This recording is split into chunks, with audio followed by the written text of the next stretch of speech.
Welcome back to my channel, guys. So today we're going to be doing some Bohemian Knotless featuring some human hair. So just to be clear, we're braiding with regular synthetic pre-stretched braiding hair, but we're adding the curly pieces with human hair.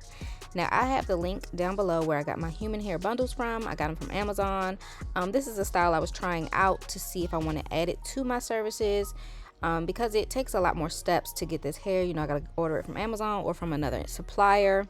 So I'm still deciding if I'm gonna bring it to my clients, but you get to see how I did it with this client. So I'm gonna change the angle here in a second, but quickly, just to tell you what I'm doing, I'm feeding in 3 pieces of hair per usual, and then I take a curly piece that I've separated, clip it up, add it just like I'm adding the braiding hair, and then braid it down. And I add about 2 to 3 curly pieces per braid to ensure that we have an even curly look. Now if you want something more full, you'll add more pieces. You might add them closer together down the braid, but I spread them out a little bit so this client didn't have huge hair but had a nice juicy feel. So now you're gonna see me do it in real time, and then yeah.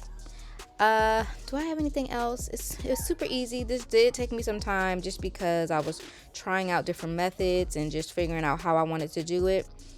Yeah, I definitely think it's a great option if you want like curly knotless, because obviously the hair won't tangle up, and you know that synthetic curly hair will get you together real quick. Okay, so this is a great way to get the curly effect and still feel like a mermaid, is what I call it.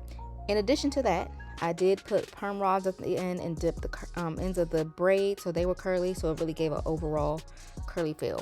So that's all I'm gonna say. If you have any questions, leave them in the comments below. I will answer them, and I hope you enjoyed this video, and I'll see you in my next one.